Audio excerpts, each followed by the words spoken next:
Bien, vamos a hacer este problema. Dice, considere un campo eléctrico uniforme formado por dos placas paralelas, una positiva y otra negativa. Vamos a ir graficando la situación. Una placa positiva y una placa negativa.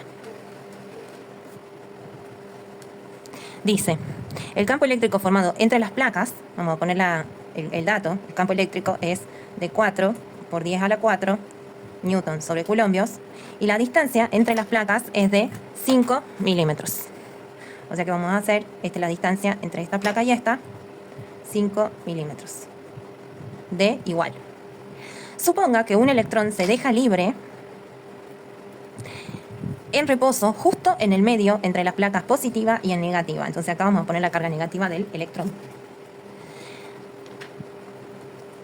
Grafique el punto A, grafique la situación y explique qué pasará con el electrón. La situación será esta, la placa positiva, la placa negativa. ¿Qué va a pasar con el electrón? Obviamente una carga negativa se va a sentir atraída hacia la placa positiva. Entonces, ¿qué es lo que hay que explicar? Que va a existir una fuerza de atracción que va a llevar al electrón a tender a irse hacia la placa positiva. ¿Por qué? Por ser el electrón una carga negativa y tener cerca una carga positiva. Bien, el punto B. ¿Cuál es la magnitud, dirección y sentido de la fuerza que experimentará el electrón? Bueno, para hacer esto, nosotros ya sabíamos que la fuerza se calcula como el campo eléctrico por la carga.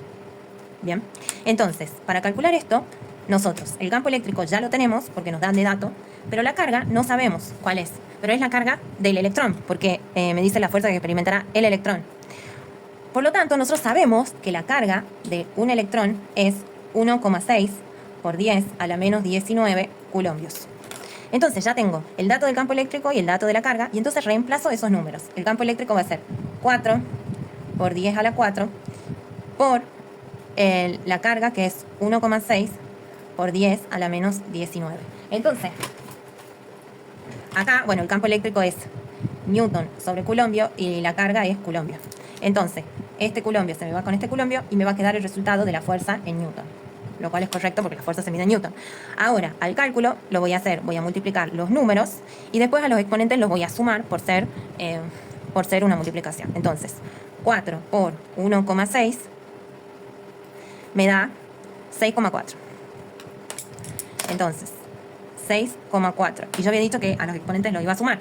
Entonces me queda por 10 a la 4 menos 19, porque si lo sumo sería 4 más el segundo exponente, que es menos 19. Entonces, más por menos menos, y me quedaría 4 menos 19, que va a ser igual a menos 15. Entonces, el resultado va a ser que la fuerza, lo que me pregunta el problema, la fuerza va a ser igual a 6,4 por 10 a la menos 15 newton. Bien, ahora contestemos la pregunta C.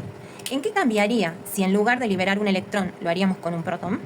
Y bueno, lo que cambiaría es que, obviamente, que si acá ponemos una carga positiva, en vez de esa carga, el protón tiene una carga positiva. Entonces, esa carga positiva se va a sentir atraída hacia la placa negativa y no hacia la placa positiva, como pasa en este caso. Pero, además, lo que podemos decir es que la fuerza no cambiaría, ya que la carga del electrón es la misma que la carga del protón. Entonces, podemos decir que la fuerza cambia en sentido,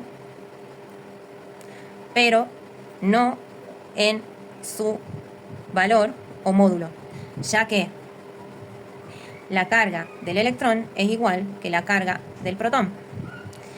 Entonces lo que va a pasar es que si teníamos la placa positiva, la placa negativa, y acá ahora tenemos un protón, se va a sentir atraído hacia la placa negativa. Entonces la fuerza va a ir en la misma dirección que la anterior, pero en sentido contrario.